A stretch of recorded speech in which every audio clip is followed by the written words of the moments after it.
Welcome to the J-Train Podcast. J-Train, Jared Freid, coming to you live from the southern quarantine cabin in Boca Raton, Florida. We are here Mondays and Thursdays with your emails, your stories, your questions. I say it every episode. Let me say it again. Thank you. Thank you for listening. Thank you for being a part of this show.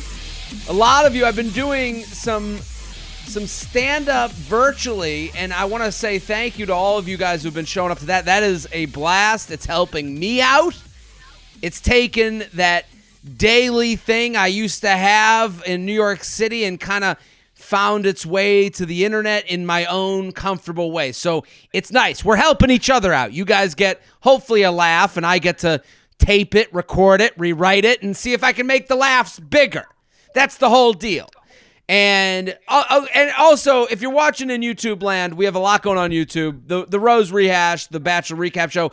After every episode of The Bachelor, go, get subscribed to the YouTube channel. That helps me. Very helpful. Those are free ways to pay for your free entertainment. So, YouTube, subscribing, sharing, making your Instagram story, tweet it to the eardrums of the world. That's what I'm asking for. Live shows, Tampa, Des Moines, those are happening as of now. Get the Quarant Squad together. Assemble that group chat, socially distanced, of course. So we're doing all that stuff. Very excited about today's guest. He is a fellow Bachelor commentator, I would call it. And he has a new podcast that you can all go subscribe to, and you should subscribe to, called Baby Got Batch. Give it up for Brett Vergara. Thank you for coming on, Brett. Woo, that's me. Thanks so much for having me. I'm so glad our paths have finally crossed via a podcast. You know, we pass ways on Twitter plenty, but listen, it's nothing like a in-person and or over a Zoom, because that's the world we're in now. Yeah, you know what? It's great to finally meet you. For those that don't know, Brett is an amazing. What would you call it? You're making fun of The Bachelor like I am. Is that really what you're doing? I think it's commentator. Yeah, I think it's commentator. I actually got into this with a friend of mine. Have you ever been referred to as like a Bachelor super fan, or is it usually a commentator? I've tried my best to just go by comedian. Cause and that's the douchiest response to that. Cause I'm just like, Sure. My goal with the way I came to The Bachelor is like, I love watching all reality TV. Like there's not one reality show that I'm like poo-pooing. I give every reality show a chance, more so than scripted shows. And it's like years ago now, I'm doing stand-up every night in New York, and I think I was sick, and I was living with my younger brother. And I was in for a Monday night, and I just started tweeting because I'm using Twitter anyways. And I started tweeting about The Bachelor because I'm watching it because I'm home. It was the one night that I was like home, and I saw the tweets. Wow, people get involved. Yeah. There's really nothing like it. I'm trying to compare it to really anything else. The only thing that came close was when Game of Thrones was on. But as far as what ignites Twitter, Bachelor it's just like the king of it, really. Well, it's like it's hot people doing what I do. It's like hot people trying to not navigate love, and you're like, okay, so that's like the freedom to kind of make fun of it. It's a ridiculous show. The premise offers a ridiculous premise: 30 women, 30 men for one woman or man, and so there's like. In the world of Twitter where everything is so serious, it's that one sweet spot where people kind of allow a little bit of fun, some jabbing, and for some like non-conflict fodder. Yeah, right.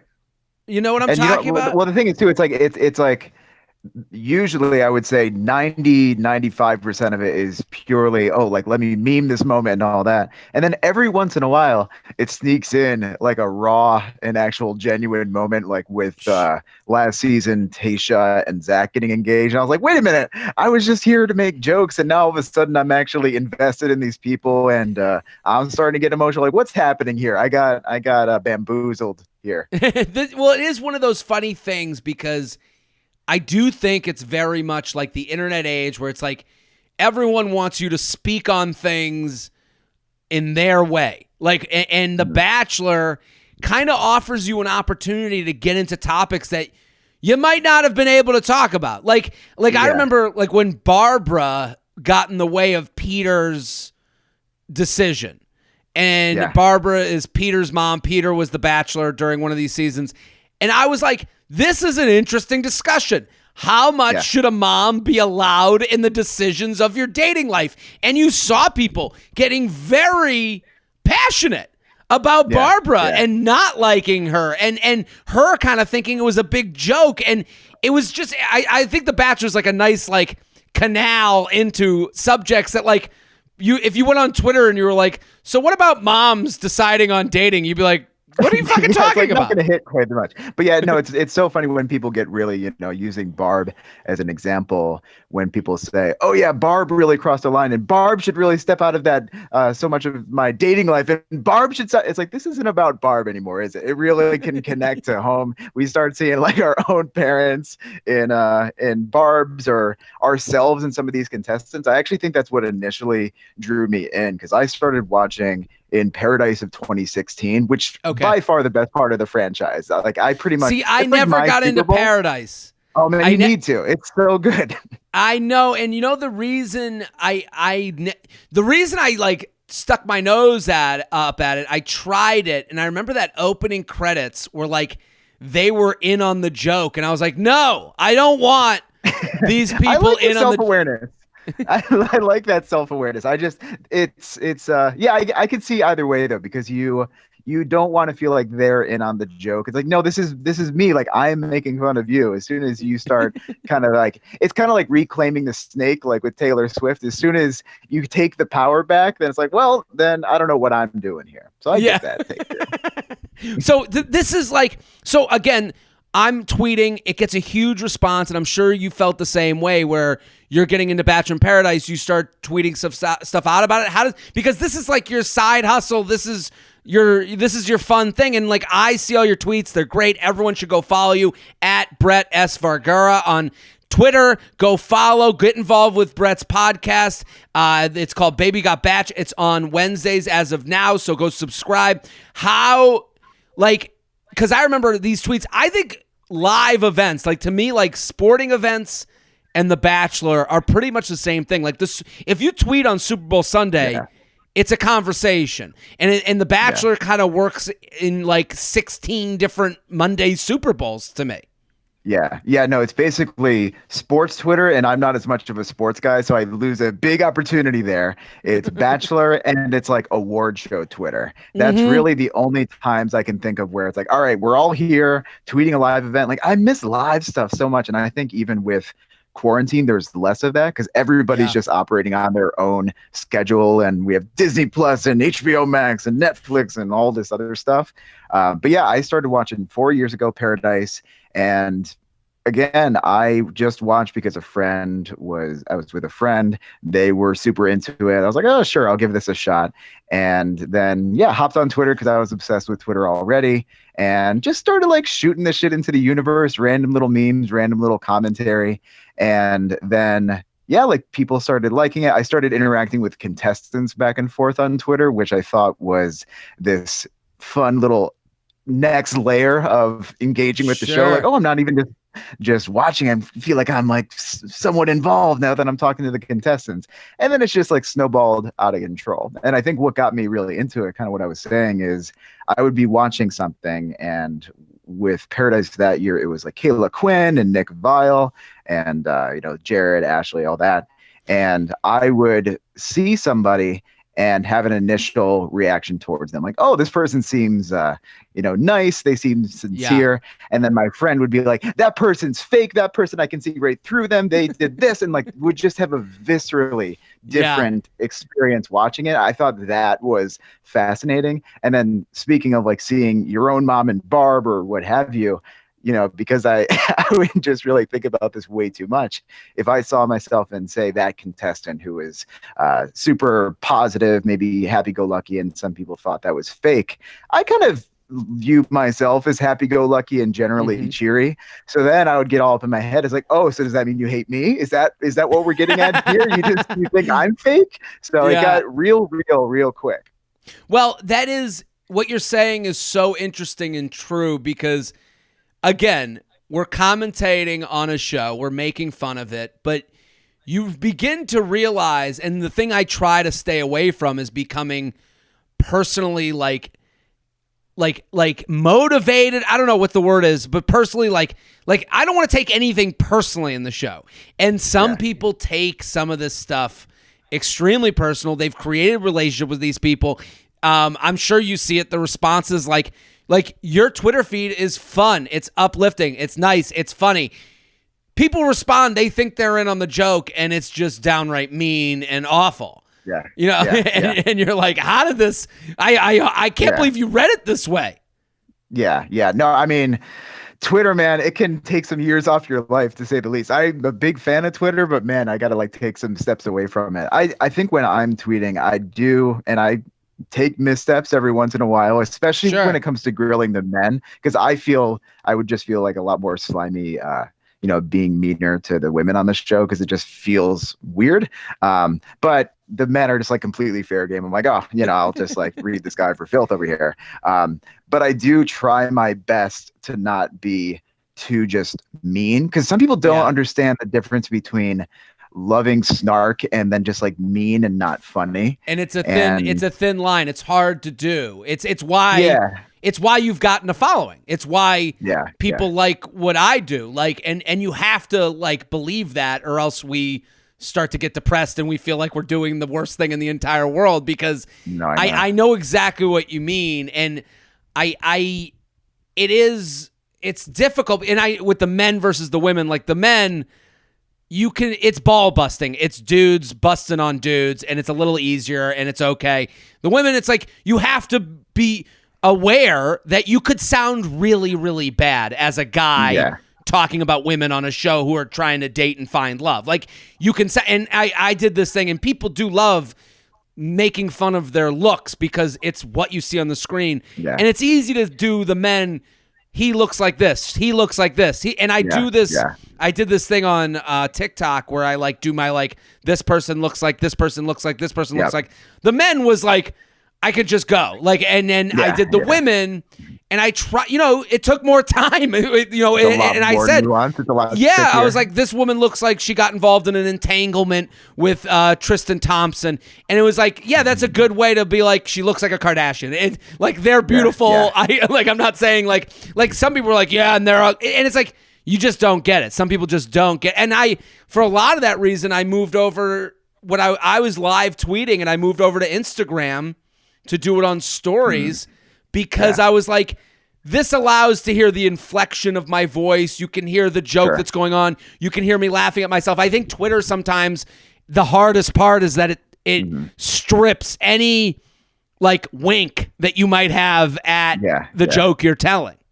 You know what I think it is? It's like both with Instagram and Twitter, really anywhere online, there's a lot of hyperbole and dramatization when you're trying to make like a joke. But then with Instagram, to your point, there's hyperbole and context and nuance. With Twitter, it's just hyperbole, and it's a lot harder to get nuance and any sort of inflection and all that. And then that's actually a big reason why I love like the tweets when they're done right, of like, this contestant looks like this shark from Finding Nemo or whatever. Yes, I think they're always super, super funny. I always stray away because I just am fucking terrified of doing those jokes, because I even remember, I think it was last season of The Bachelor, I compared somebody. It's like, oh, this person looks like they're straight out of like the Hills cast, like circa mid like 2000s. And that's like not even an insult in my mind. It's just like a very, to your point, it's like maybe Kardashian aesthetic. It's just a certain type of aesthetic. Yeah. And it's a good one, especially for some people, they're really into that. But like I had some people were like, oh, come on, that's like way too harsh, like stuff. And now I'm just completely, if I catch myself commenting on someone's look, I really have to be committed to the bit in order for it to be worth it. I, in general, try to just focused on things they say, things they do. I mean, man, we can, for people who are watching this season, Victoria, and we got a whole blast of her, this week. And it's really tough to not want to go in on her. Well, that's something I wanted to ask you about. And listen, we're going to get to the emails, jtrainpodcast@gmail.com, jtrainpodcast@gmail.com. With someone like Victoria, the thing I get feedback on is, and it kind of like, I, as a Bachelor super fan, as you said, like I'm definitely a super fan of the show. Like I have a knowledge of it that people, you do too. Like when I see Victoria, people are like, well, that's a plant. And I'm like, I don't know who would sign up to be that plant. Yeah. I mean, I don't think plant is the right word, but I think some people are just more comfortable with stepping into a certain role. I don't really get into the tinfoil hat of Bachelor Nation that some people do. I don't think it's like happens, this is actually right. the niece of one of the producers, and like they're actually dating this lead is dating a producer, and I don't get into that whole web that much because when it comes down to it, the people who run this franchise, they're just like people trying their best. I don't think they have somehow found all of the manipulative masterminds and hire them on the show. They're just people trying their best. They already have a winning show that makes a ton of money. Why would you get into, like, it's one thing to like go up to the Bachelor and go, Victoria's pretty cool. It's another thing to go, you're keeping Victoria. Like that's not what's going. I don't believe in that. I do believe stepping into the role. You're exactly right. Some people want that life. I don't know. The more she's on the show, the more I think this is maybe who she is and maybe what we're dealing with. I watch her and I'm like, I think she drives people crazy because everyone has dealt with someone who has certain qualities like her that has driven them crazy. Oh yeah, for sure. I think she's probably what we're seeing on TV is a dramatized. Is that even a word? I forgot. I always stumble over that word. I got you. You're good here. We're not here in the correction game. We got you. Nice. All right. But it's like it's a dramatized version of herself, like in real life. I do think there are plenty of real parts of Victoria in the cartoon character of Victoria that we're seeing on screen. And I think she's comfortable with stepping into the villain role. She probably did have a little bit of a game plan where it's like, listen, I'm not here to make friends, that whole adage. And actually I remember Nick saying when he was talking about his cast is, think about you're in Matt's shoes. You probably have maybe 5 to 10 people that you're like, oh, like that person really caught my eye. And I'm a big believer in that you can gut check chemistry really, really quick, like almost right off the bat with people. And you're just going to know if you click with some people, know you're not going to click with others. And ultimately, Matt wants his season to be interesting, right? He's looking for love. That would be ideal. But he also wants this to be a good season. So he's not going to weed out literally every single kind of goblin kind of character in the very beginning. That's not beneficial to him. It's a little bit of like this mutually beneficial relationship for him to at least keep her on a little bit longer. If you like 9 of them, you'll keep the 10th one to make sure the ratings go up and that your show is an interesting show. Like it is. It is interesting, the incentive that is there for Matt. You're exactly right. And it's also, I look at someone like Victoria, I called her like the Trump of the season because she just creates realities and then has you fight against that reality and then blames you for fighting with the reality she created. That's perfect. No, I was saying a similar thing to the person I co-host Baby Got Batch with, where I really empathized with Marilyn in that context because I think we've all been there where you're trying to reason with irrational, and where do you go with there? Then it's kind of like if you're both approaching an argument with the assumption that the sky is blue, and then all of a sudden someone says like the sky is actually projection by the government and it's not actually blue, they can change the color at any time. Then you're like, I don't know what to do with this. Like where do we unpack all that? I don't know where to start. You saw that in Marilyn's face, but I mean Victoria also, like, to your point about like her staying around in chemistry, like she obviously knows how to read people. She read Marilyn and knew I can conquer this person. The person who has skills to conquer a foe also has the skills to ingratiate the person that they're trying to date. Like it's the same type of psycho. Like it's, but we could go on and on about The Bachelor. I'm very excited to have you here. I'm pumped to answer some emails. I want everyone to go follow Brett at Brett S. Vergara. It's going to be all over my Instagram, all over my Twitter. I'm going to be tweeting it out. His new podcast, Baby Got Batch. Go, go, go. Listen, follow. They're recapping the show. If you love The Bachelor, you're going to love this podcast. You ready to answer some emails? Let's do it. I'm pumped. Awesome. JTrainPodcast@gmail.com. JTrainPodcast@gmail.com. Help, stuck in the friend zone and I can't get out. Jared. Huge fan of the podcast. Been listening for a while, but finally have a question of my own for you. I matched with a guy on Hinge in May of 2020. We got to know each other on the app for a few months before finally going on a first date at an outdoor brewery last July. The date was great. We really clicked and shared a sense of humor and many similar interests. He gave me a ride home afterwards and we hugged, but that was it. He texted me later that night saying he had a great time and we continued to chat for a few days. A few weeks later, I was out of town and he texted me saying that since he had only moved to our city since March 2020, he wasn't looking to date but would love to continue hanging out as friends when I got back to the city. I was disappointed at first, but since then, we actually have spent a lot of time together and have developed a great friendship. We've never talked about our dating lives to each other, and in the past month, I've started to realize that I do have feelings for him. My question is, how do I gauge whether he might feel the same way about me without being obvious? Since we met on Hinge, I have to believe he's attracted to me, right? What if I tell him I have feelings for him and he's not looking to date?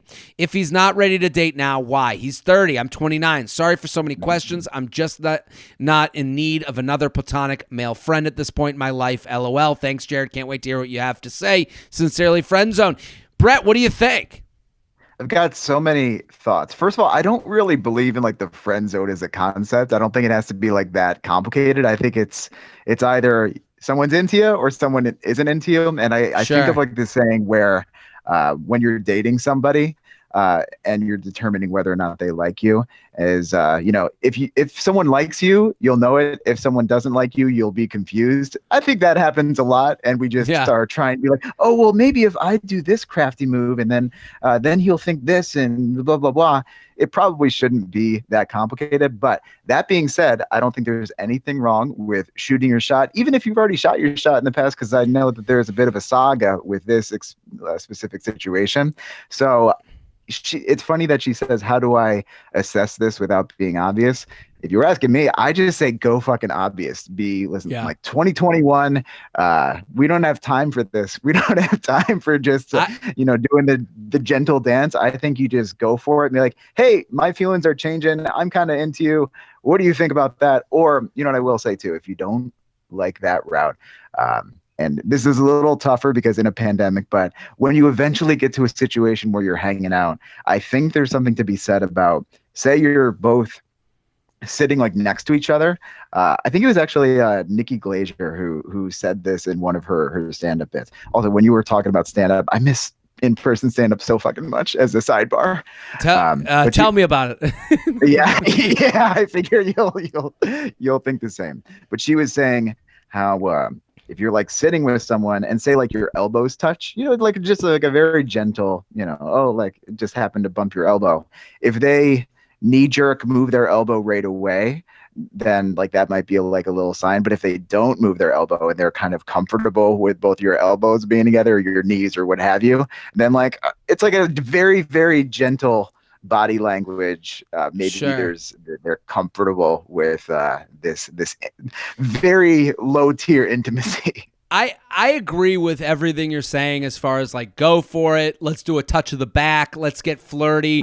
let's I think that starts with her stopping with this friend bullshit. Like right now she says at the end of her email, I'm just not in need of another platonic male friend at this point in my life. Well, you took one on. Like you already said yes to him. Like I'm not looking to go back. I'm not going to give you coulda, woulda, shouldas. But when he says, I only moved to our city since March, he wasn't looking to date, but would love to continue hanging out as friends when I got back. I was disappointed at first, but since then we've spent a lot of time together. you're spending time under the title of a lie. Like you're attracted to him. You like the connection you guys are forming. So I have a few things from her email that I'm just going to point out, but it all kind of comes back to what you said of like, listen, you got to shit or get off the pot. You like him, you find him attractive, you'd like to go on dates. That can happen or it doesn't. And if it doesn't happen, you have to move on from them. We can't continue this false friendship because that's what it is. It's not real. Yeah. But I will say, though. Bachelor showed us, sorry. No, go ahead, please. If the Bachelor has told us anything, it's you got to show up. You can't just be all show up 2021 and like no, exactly. You can't just like sit in the back or else you're not gonna get a rose. You got to show up, put yourself out there, be vulnerable, and maybe it'll go your way, maybe it won't. And let's waste them like you've already. I'm not saying you've wasted time because I think every experience is worth having. But let's not waste another month. Let's not waste another year on this. Like, let's get it done with because it's going to happen or it doesn't. I'll say to you, there's a few clues in his email because the answer is a lot of time in the email. There's a few things in this email that tell me that this guy is holding on to you because he finds you attractive enough to hook up, but he doesn't want to date you. So she says May 2020 and they go on their first date in July. That is someone that has other things going on. He wasn't just sitting there waiting to go out with you. He was dealing with other women in his life, other people, a past relationship. I don't know what it was, but people are motivated to meet new people when they have no one else to meet with. So the fact that it took until July, there's something else going on. I don't know what it is. I don't know if it's a relationship. I don't know what it is. Gave you a ride home, then hugged after. That's it. Texted, and then he moved to your city in March, and he's not looking to date, but would love to hang out. And it's like, I get the feeling, and then you say that we've never talked about our dating lives to each other. Well, that's not a friend. That's not a friend. Yeah, there is you're missing a whole pie of conversations. That's what you talk about with friends. Their dating life, food, and their kids and their living situation. To work with. Especially these days, I have way less to work with as far as conversations. I talk about awkward FaceTime dates I go on. I talk about Bachelor. I talk about how much quarantine and COVID sucks, and that's pretty much all my content. So you're missing a big well. A huge well of information. So it's like something's being held back. So what I would say, so to me that is someone who finds you attractive, doesn't want to ruin the prospect of maybe a future hookup, but also knows that you guys aren't going to be a long-term thing.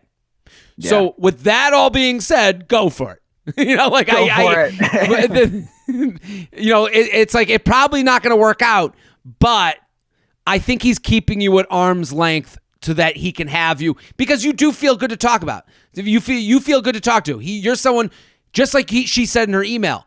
He must be attracted to me. We connected on Hinge. For some people, it's just enough to talk to someone they know is attracted to them. And that might be the case here. Yeah. I've also gotten to the point where shooting my shot, no matter what the outcome is, just feels satisfying, where I think I've been able to take out rejection a little bit more from it. It's like, hey, if they act on it, obviously that's ideal. If they don't, if they leave me on like seen, if it's some sort of Instagram DM or something like that, then like, hey, we move on. And it's just nice to get this off your chest. And I think with her in this friendship, there's like diminishing returns, right? It does sound like she did have this nice friend connection, and they get along. But now it's getting to the point where this doesn't look like it feels good, at least from the perspective of her email. Is it's starting to just really rack her brain, stress her out. We don't want stress or more stress than we already have in this time. So just got to go for it. I think sometimes, and as a guy who's I'm dating a woman, they either like you or they don't. I think the confusing part becomes a lot of guys with women are like, yeah, she's hot. It's like this is on like a spectrum. So I think like for her, what sucks is that she has to like remove herself. She has to create the two boxes for this guy to be like, you either have me as a dating prospect or you don't have me at all. Yeah, exactly. It can't be. J-Train.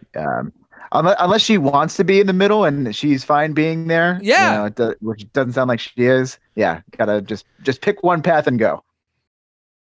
The J Train podcast is brought to you by Best Fiends. These days, I keep my favorite game with me all the time. I'm talking about Best Fiends, the top-rated mobile puzzle adventure game.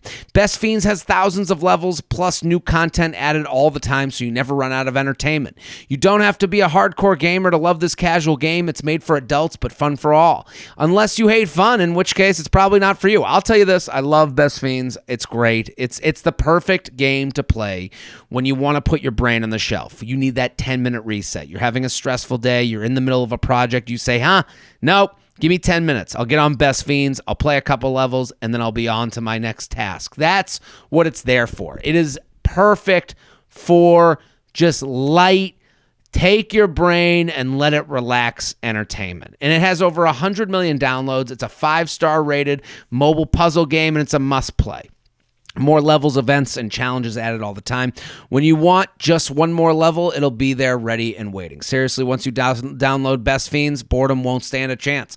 Download Best Fiends free on the Apple App Store or Google Play. That's friends without the R, Best Fiends. The J Train podcast is brought to you by Features. Oh, I got to tell you, I love Features. I love these socks. It's the best socks I've ever put on my feet.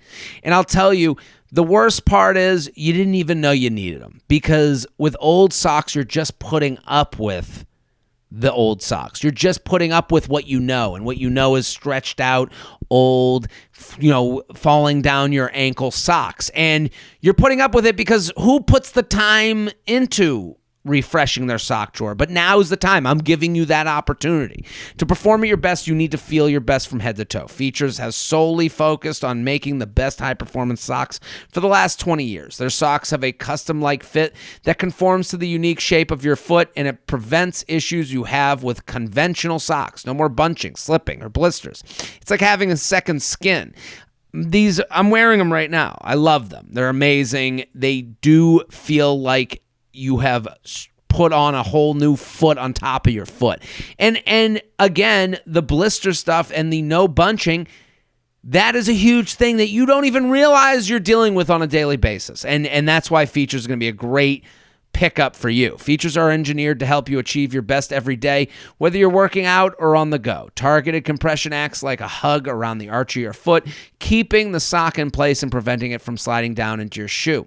The anatomical design conforms to the left and right shape of the foot, creating a custom-like fit that keeps the sock in place so you can focus on your workout. Plus, get a lifetime guarantee. Features are so durable, long-lasting, that if you're unsatisfied at any point, they'll give you a replacement pair, no questions asked. And the best part is this is a family-owned company that's been passed down from father to sons. Their mission to create products that help you achieve your personal best. See why Features has quickly become the #1 running sock in America. For listeners of the J Train podcast, you can receive $10 off your first pair of Features by going to features.com/JTrain. That's $10 off your first pair when you go to feetures.com/JTrain. That's right. Again, that's features.com/JTrain to get $10 off your first pair of Features. JTrainPodcast@gmail.com, JTrainPodcast@gmail.com, at Brett S. Vergara. Go follow on Twitter. Go follow his podcast, Baby Got Batch, every Wednesday as of now. But go get subscribed so that you know when it comes out. He's recapping the show. I like this title, Whole Family in the Bedroom. Oh no. I don't like where this is going. I'm very curious, though. I've been dating my current boyfriend for a few months. We have aligned values, get along great, and have interesting conversations. Insert additional cliched "it's going well" details here. Now, on to the problem. Although he's had sex and his family knows he's sexually active, he comes from a traditional upbringing that believes in virginity until marriage. As a result, he carries shame into our sexual encounters, making it difficult for him to say hard, causing him to not want his name used during sex and leading him to swear off certain acts. No finger up the butt, Jared. My boyfriend, I've referred to myself on this podcast as the Rosa Parks of male ass play. So there you go. Okay. I'm leading the charge with pointer finger erect. My boyfriend knows that his family's views towards sex are why he doesn't want his name used, but he seems overall to be unaware of the impact his family ideals have had on him.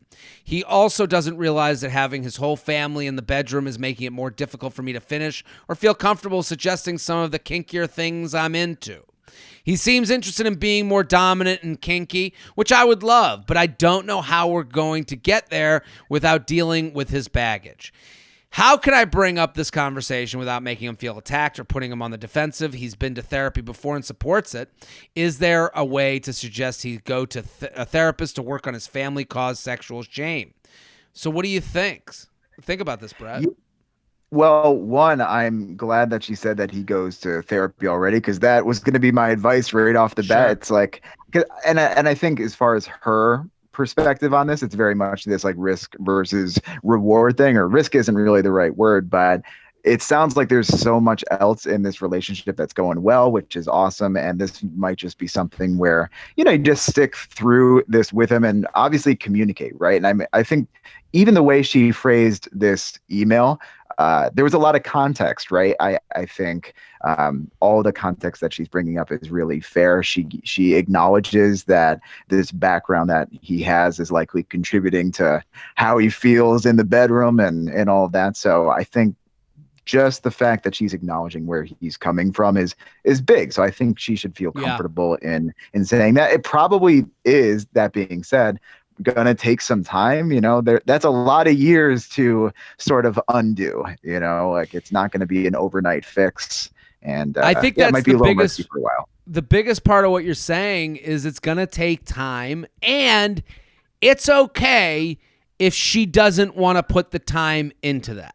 So I think she has to acknowledge that, like, first of all, I think, like, I know this sounds like it's a backwards piece of advice, but, like, it's always okay to say to yourself, this might not be the match, as hard as that is. And there's no reason that's too frivolous for that. I think a lot of us sit in this world of, like, well, it's sex, so I'm being this monster if I ruin what is a good relationship. But this good relationship, you don't want good. You want great. You want the right match. You don't want just any match. And, like, again, if you're willing to, like, put the time into this, you can't, like, the one thing that gets me afraid for her is he seems interested in being more kinky, which I would love.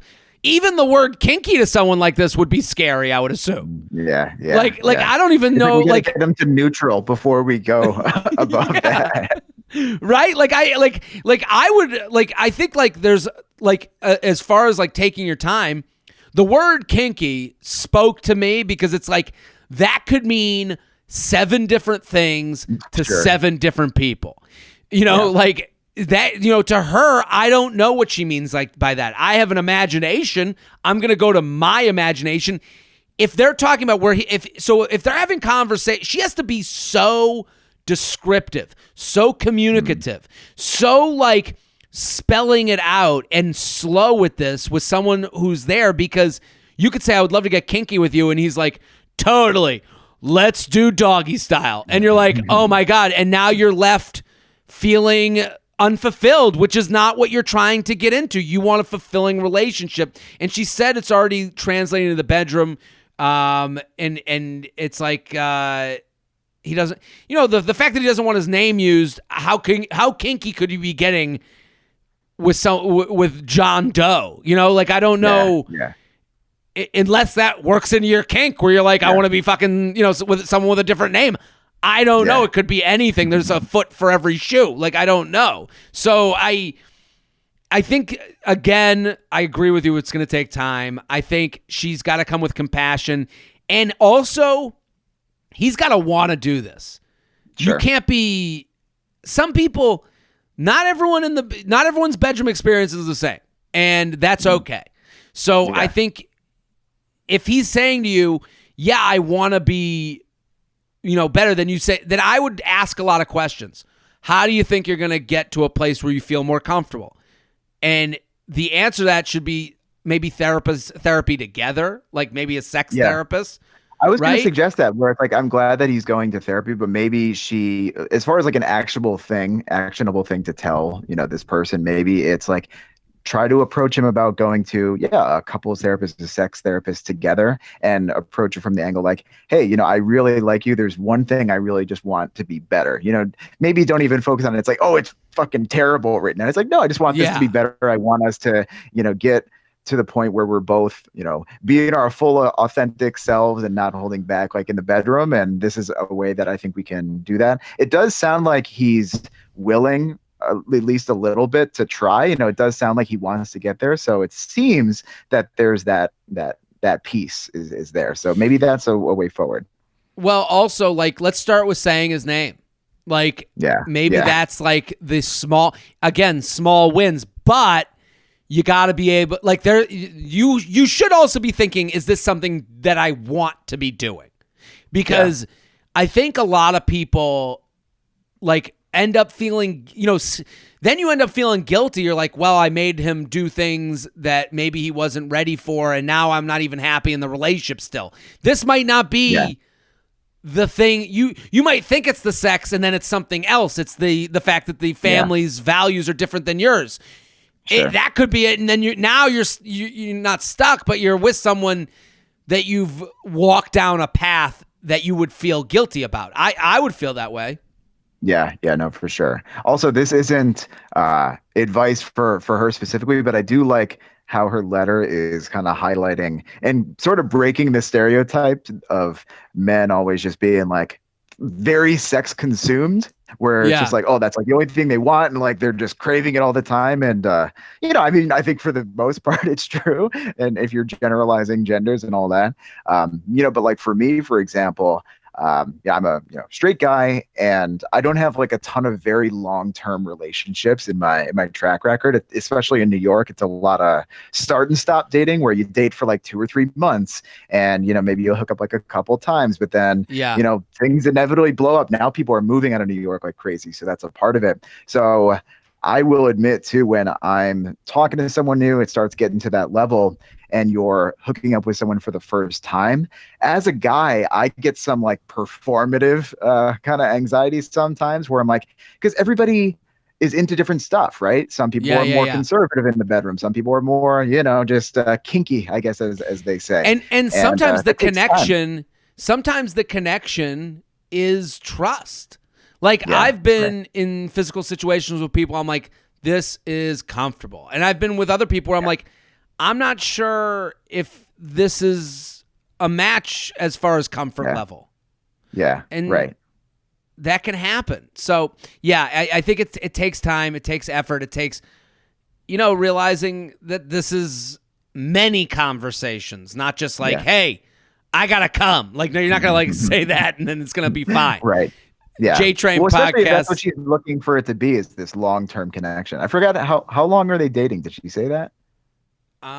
They said they were a long-term relationship. Okay, yeah. So that's going to change the dynamic for sure, and how much you want to put into it and continue putting into it. So are you single right now? You're going on dates over FaceTime and stuff? Yeah, I'm single right now. I've probably talked to maybe 2 or 3 people over the course of 2020 via random FaceTime dates. I've been kind of going back and forth between, I live in Brooklyn, but my family's from upstate New York. So I've spent a good chunk of time this past year anyway, being upstate. So that's obviously made dating a little bit more difficult, because I've FaceTime people who are back in the city still, or they're still with their parents or what have you. But yeah, I've had a couple of people I've talked to where we've had 8 FaceTime dates and yet have never met in person. So that's going to be a whole weird thing to address. Are you getting approached via your Bachelor tweets? Do you ever get people that, drop into the DM? Are you getting people that are like, we should watch together? How would you feel about that?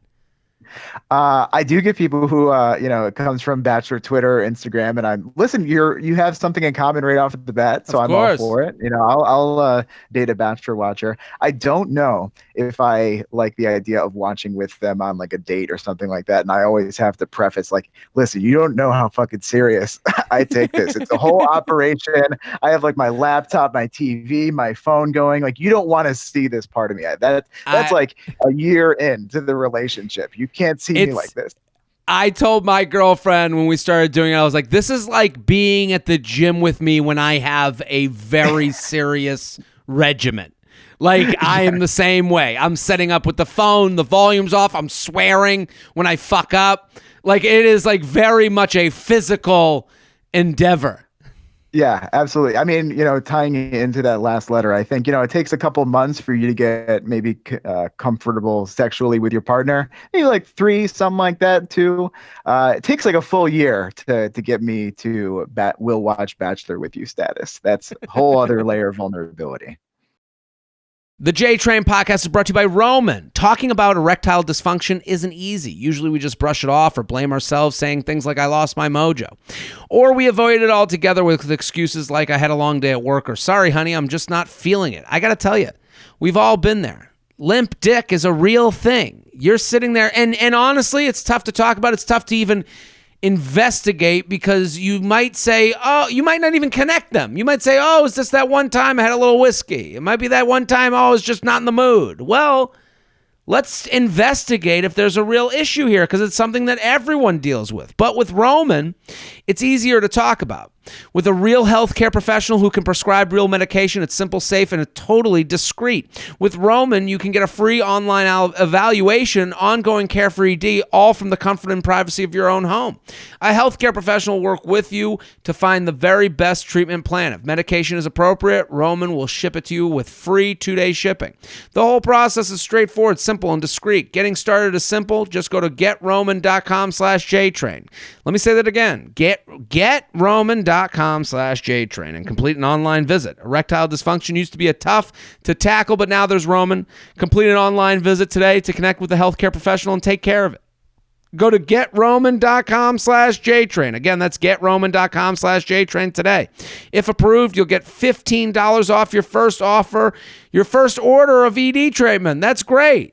So if approved, you'll get $15 off your first order of ED treatment. That's GetRoman.com/JTrain for $15 off your first order of ED treatment if approved. Wow. GetRoman.com/JTrain. GetRoman.com/JTrain.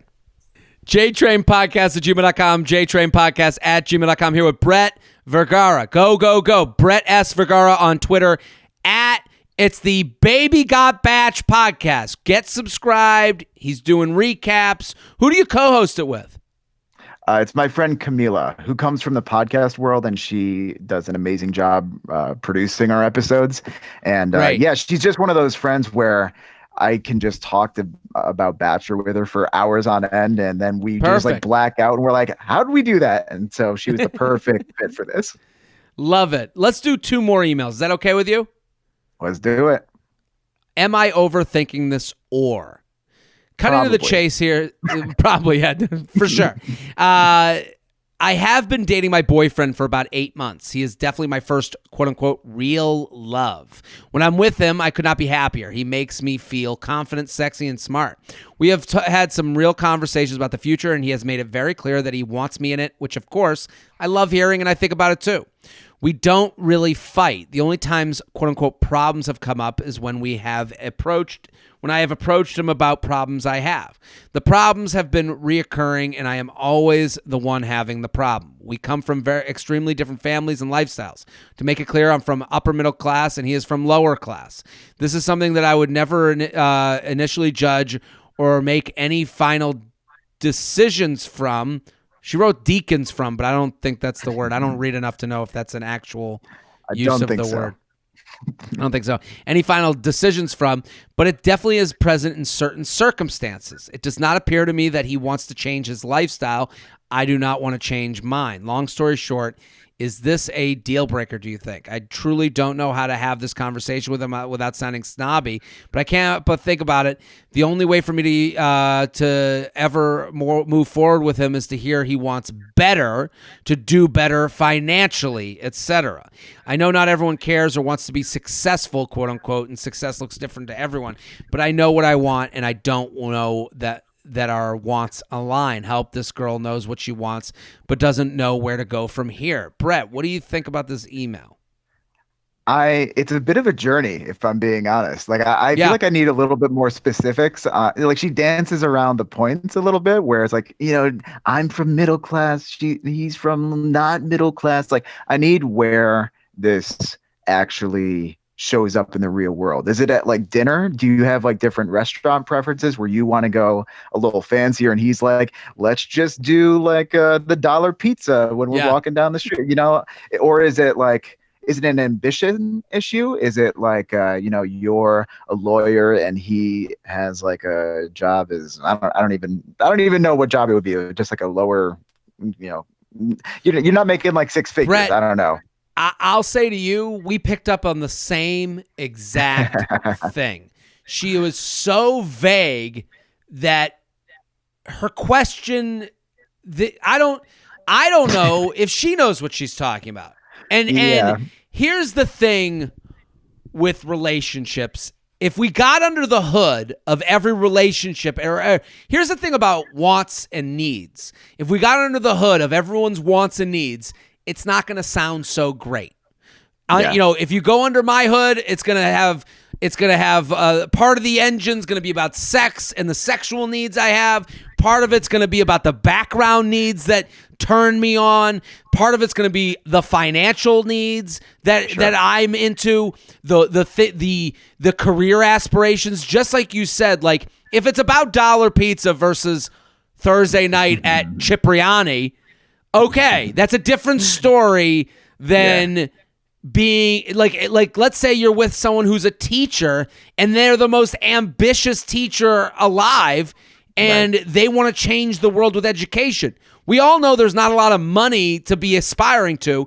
There is a lot of good and wonderful things about him being an aspirational teacher who wants to change how children get brought up in the education system. So, and if that type of aspiration doesn't turn you on or doesn't make you into them, that is okay, but I can understand why it's hard for them to write specifically into this podcast, even though it's an anonymous podcast. Like we don't even talk, we don't even give, it's not like, she has no reason to be vague with us.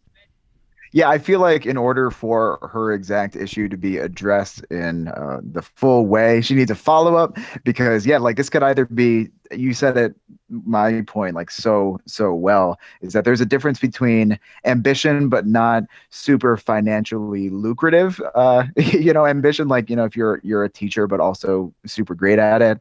It's different if you're, not making like a ton of money.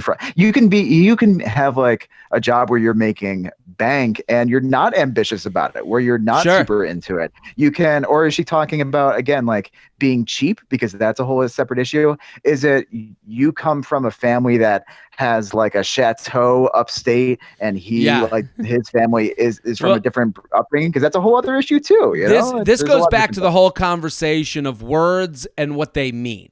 Because let me just tell people right now, being called rich, people don't like being called rich because everyone knows someone richer. No one wants to be the rich person that got things handed to them. Rich is a version of a slur at this point. So like and it's like when she writes, I know not everyone cares or wants to be quote unquote successful. What does that mean?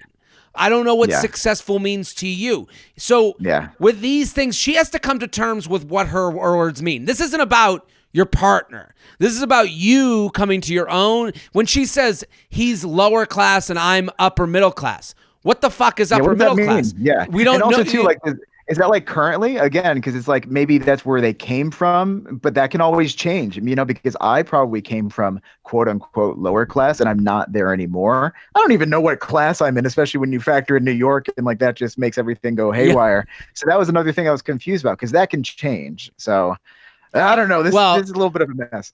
Whenever someone says upper middle class, I assume that they were well off, but they don't want to admit to it. And again, that's me translating her words to my meanings. So if I were her, she needs to be more honest with herself and be a little icky with yourself. I think we all have to do this where we go, I like a rich dude. I like a rich woman. Yeah. I like someone from a family that, does certain things or I like someone that goes out to dinner once a week and goes to restaurants that cost $25 a plate.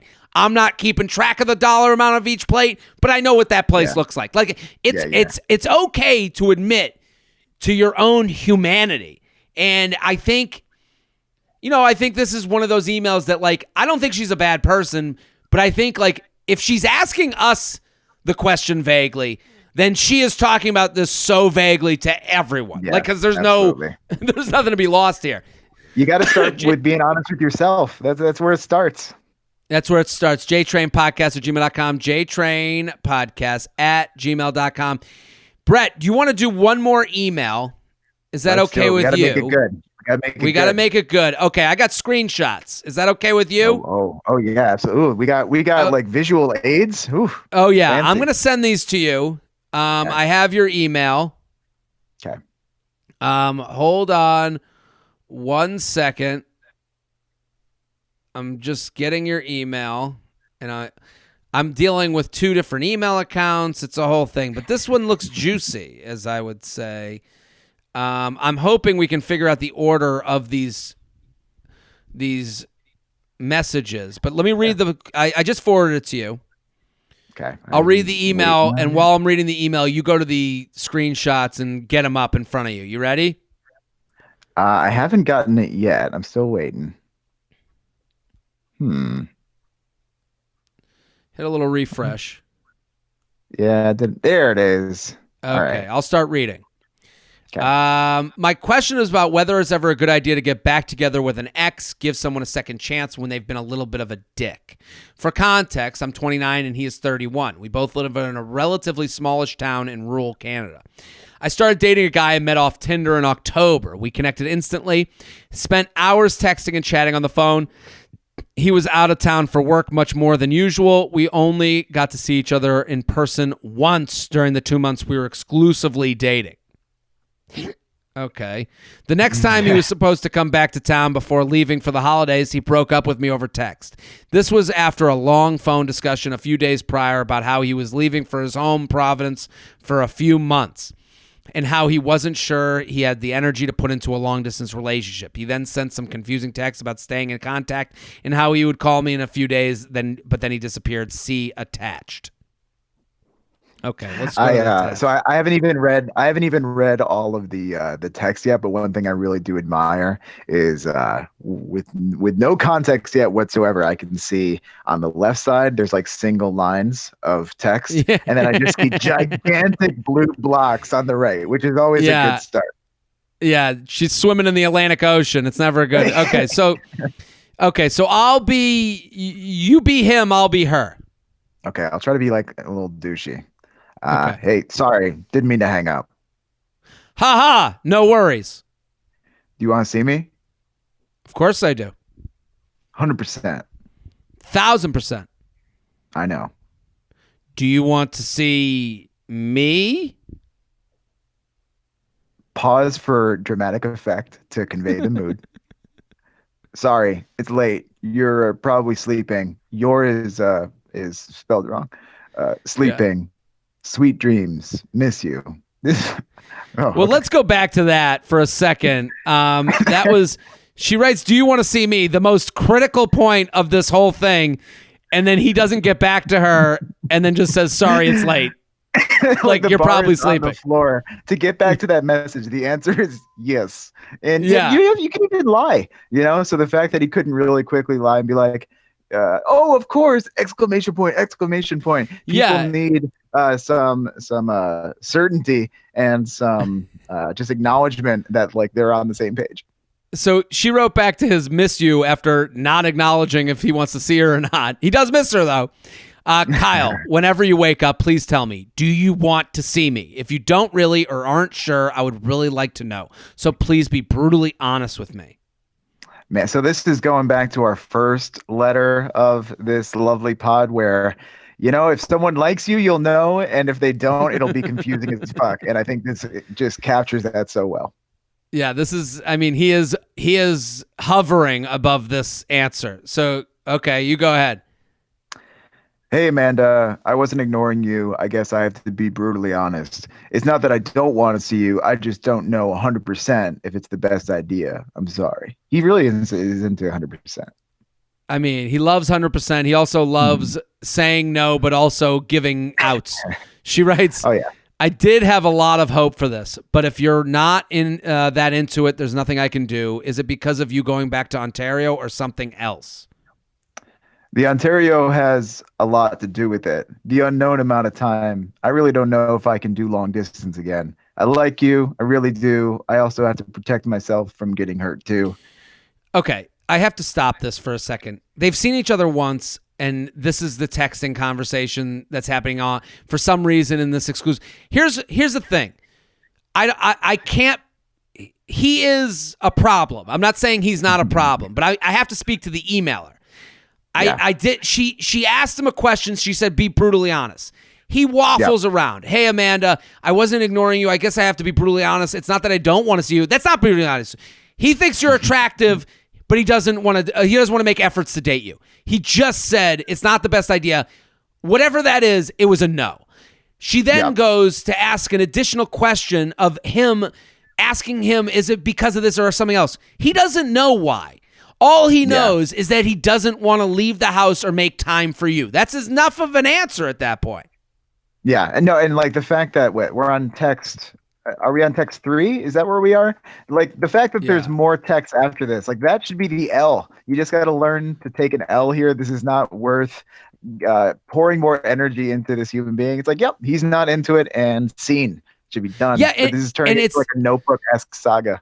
Yeah, and the problem is this guy would fuck her if it was as easy as possible, and that's not what's happening. So then, because he goes, you have nothing, let's go to the next text, because he says, you've done nothing wrong. Of course she's done nothing wrong. She's been attractive and nice and honest, and he's sitting there going, I don't want to leave the house, but I still want to make sure I have you as an option. Because she writes, I get it. I think we could have been work though. No. You couldn't have worked though, because he wasn't working with you.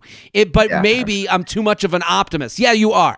Well, I really like you, and I'm sorry to see it come to this. Have a safe trip. Hope your baking goes well today. I really hope everything goes well for you. That's fine. That should be the end. I want to hear more about this baking, though. That's like a buried lead. What does it mean? Cookies, challah, what's going on?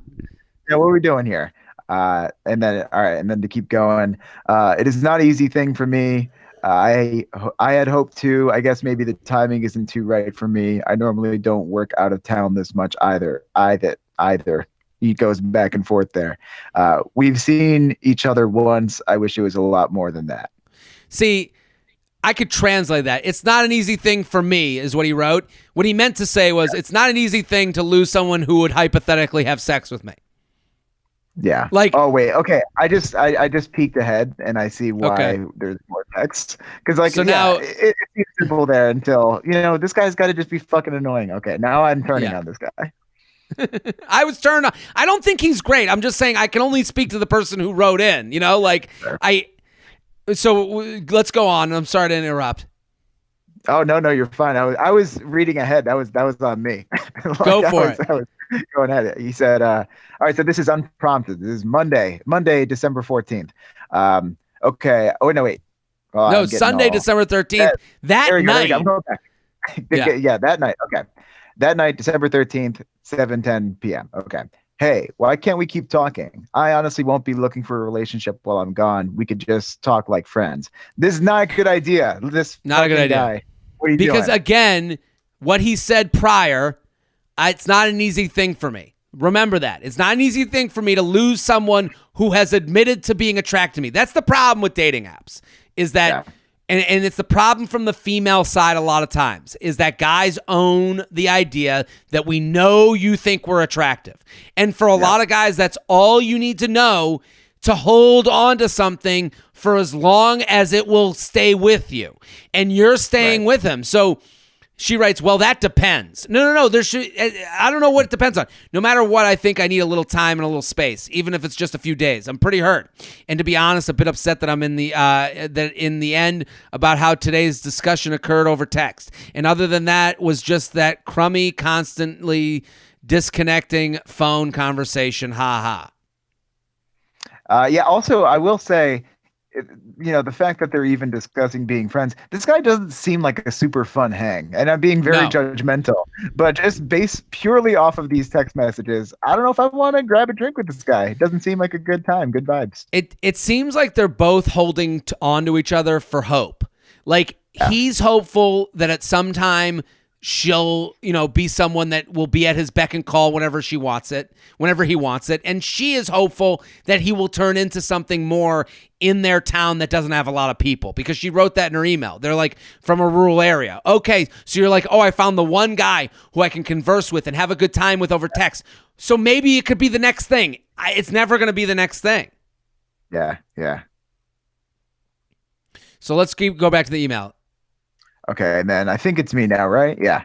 Okay, so this is Monday, December 14th. Yes. Okay, I will call you on my drive. I'm sorry for hurting you and confusing you. Texting sucks. I passed out early. Okay, thanks. Texting does suck. And then he follows up. Oh, wait, so that was we have a time jump just to context here. So first message was Monday, December 14th. She responds Monday, December 14th. 7 hours later. Thanks. Oh, that was 1 a.m. Yeah, and then he responds Saturday. Saturday. So we got some days. I hope you had a really nice New Year's. Man, that's such a move. This fucking these people you haven't heard from. Usually it's like years, but in this context, days where they just jump back into your life. He didn't even do it on New Year's or New Year's Eve. He did it the Saturday after New Year's. This year, New Year's happened on a Thursday night. So he didn't even do it Friday. Man, so fucked up. Let's go back to the email, which she wrote. However, the other day he texted me out of the blue. It took some prodding and then some ignoring to get him to actually on the phone and talk about why he dropped off the face of the earth. He explained some things going on in his personal life that he had shut everyone out. He then went on to say that he regretted not taking me, trying to make me a long-distance relationship work, and that he wanted to give us a chance. He loved me, etc. Over the course of the phone call, he went from just calling to apologize and explaining to doggedly trying to convince me to give him another chance or to at least remain friends. Jared, is it ever a good idea to give someone a second chance, or is it just giving into someone who is only reaching out because they are lonely and at their convenience? What do you think, Brett? Do you think this is worth it? I mean, listen, if I were in these shoes, I think this is a lost cause. I've seen enough, as they say, and I think this probably isn't worth it. That being said, and to close off, he did say, I miss talking to you, which is like, that hurts to read.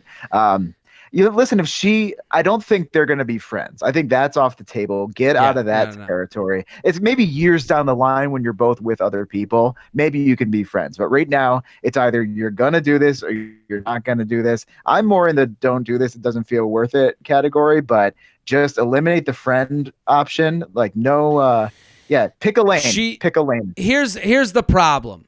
She says that it took her convincing him to get on the phone to then he's trying to date her. No. You have to see someone make a definitive change and effort. He didn't even, you've seen each other once. No, over, done. It's never going to be what you want it to be. He is sitting there. It's not just that he's lonely. It's that he has no one else to even reach out to be an option. So he needs, and what he's doing is, relationships are contract negotiations. He's coming back to you with the same offer. He hasn't even said, I'll come over tonight. I'll take you out to dinner tomorrow. Let's do something together. No, he hasn't even done that. It took you convincing him to get on the phone. If he won't get on the phone, he ain't going to go on a second date. End it. Yeah. Walk away. Stop texting. Stop counting on your hopeful vision of this and start looking at the reality of the situation. Yeah, I'm with you on this. There's better fish in the sea, as they say. You deserve better. And 2021, we don't have time for this exhaustion. No, it's too much. It's too much. It's not worth it. JTrainPodcast@gmail.com, JTrainPodcast at gmail.com. Brett, this was fantastic. Thank you so much for coming on. That was so fun. I could do that for so much longer, but we'll save it for next time. We got to do it again. Everyone go follow Brett S. Vergara on Twitter and Instagram. Go. His Bachelor tweets are amazing. You're going to love following him. He's doing a recap show. Baby Got Batch. Go. Subscribe to the podcast. Make it a part of your portfolio. I'm Jared Freid. We're here every Monday and Thursday. We'll be back next episode. Boom. Don't forget to like the video you just watched. I have many more. Subscribe to the channel right now. Like and subscribe, you fool. There's even a bell you can click to. Now you've got your week set Monday through Friday. I'm here for you.